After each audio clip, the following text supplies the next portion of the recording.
తంగేడు కూర అనేటువంటిది కూడా ఉంది. మనకి తోటకూర, గోంగూర, బత్తల కూర ఇలాంటి కూరలు అంటే శాఖలకు సంబంధించిన వాటిలో తంగేడు కూర కూడా ఉంది.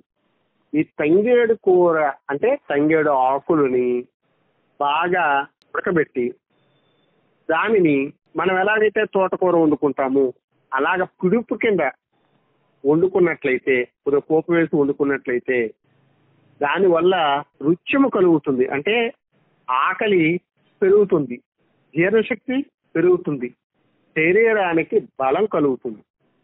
అలాగే తంగేడు పూలతో చారు కనుక చేసుకున్నట్లయితే అది మలాన్ని సుస్పష్టంగా బయటకు పంపిస్తుంది. అంటే విరేచనకారిగా పనిచేస్తూ శరీరంలో అధికంగా పేరుకుపోయినటువంటి ట్రైగ్లిజరైడ్స్ కానీ, చెడు కొలెస్ట్రాల్ కానీ అవన్నీ తగ్గుతాయి. తత్ఫలితంగా మనకి శరీరం యొక్క ఊబకాయత్వం కూడా తగ్గుతుంది. అంటే తంగేడు చారు దాంట్లో ఖచ్చితంగా చింతపండుతో పాటు మిరియాలు వాడవలసినదే. అలా వాడినప్పుడు అది స్థూలకాయాన్ని తగ్గించడానికి ఉపయోగపడుతుంది. అదేవిధంగా లిపిడ్ ప్రొఫైల్ అనేటువంటిది కూడా తగ్గడానికి అది అత్యద్భుతంగా ఉపయోగపడుతుంది. ఈ వివిధ రకాలైనటువంటి వంటలలో ఎక్కడా కూడా మనకి వైద్య శాస్త్రంలో కనిపించదు.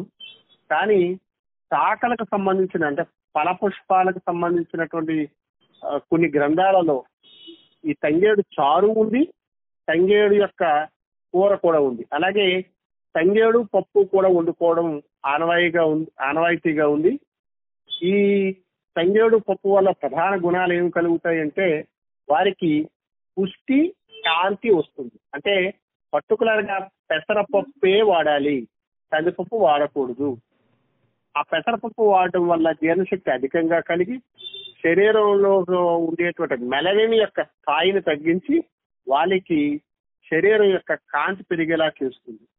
కాబట్టి ఇదే కాకుండా ఎక్కువగా వ్యసన పరులైనటువంటి వారు అంటే మాదక ద్రవ్యాలను ఎక్కువగా తీసుకునేటువంటి వారు ఎవరైతే ఉన్నారో వారికి ఈ గొబ్బి పూలు యొక్క కషాయం, అదే తంగేడు పూలు యొక్క కషాయాన్ని రోజు ఒక 50 ml చొప్పున ఇస్తే వారికి మాదక ద్రవ్యాలు